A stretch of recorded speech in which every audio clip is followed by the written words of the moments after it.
followers of Islam believe that the Quran is a collection of revelations received by the Prophet Muhammad from God about 1400 years ago. They believe that Muhammad was the last of a series of prophets and teachers and messengers that included Adam, Moses, Jesus, Abraham, all names revered by us as well. The word Islam means peaceful surrender to the will of God.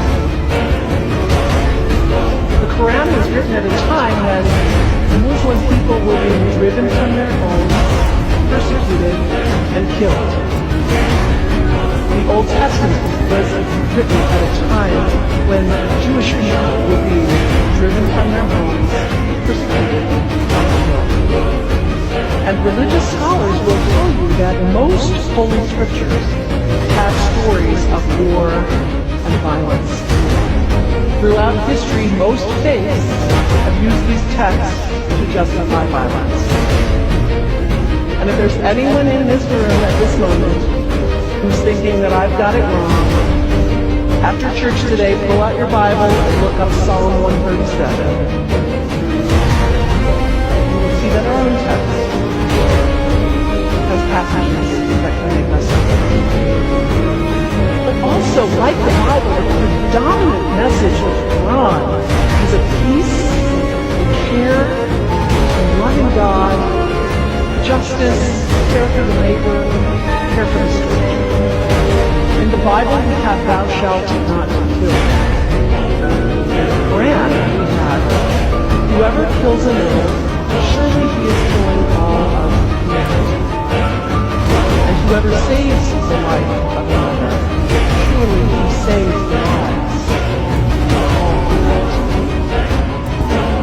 These are words of peace, words of faith, words that could save the world if we would take them. The second thing you can do, the next time someone sends you one of those emails demonizing Islam, delete it. Don't believe it. Don't participate in the stereotyping. Don't give in to your fear. It's okay to be a little afraid. We all have those emotions.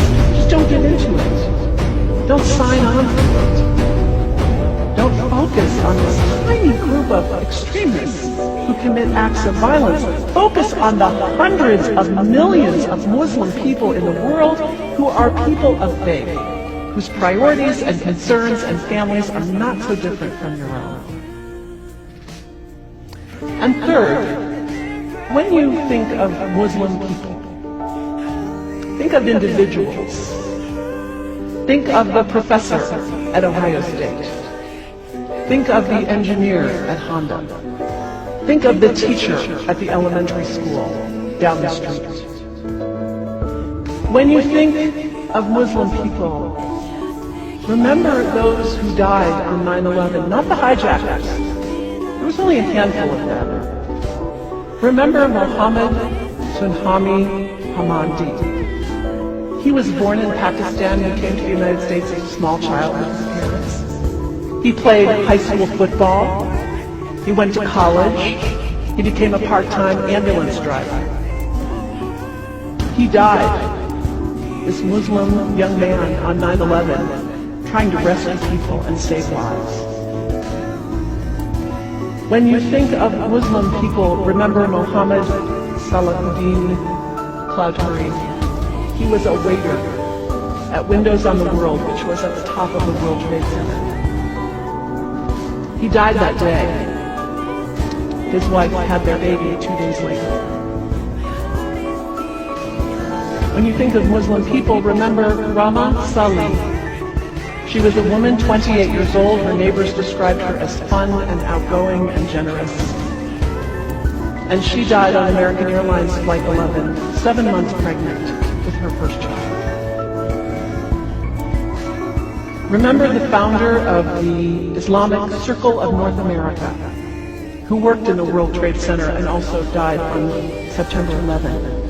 That same group now is giving away tens of thousands of copies of the Quran in response to the campaign about burning the Quran. In the language of their own tradition, they are spreading words of faith and peace and hope.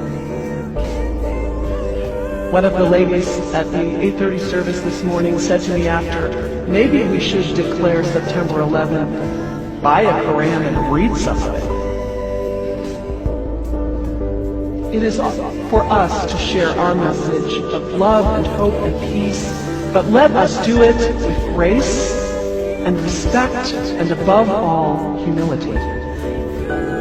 God grant us, as individuals, as a nation, as Christians, the humility for this world.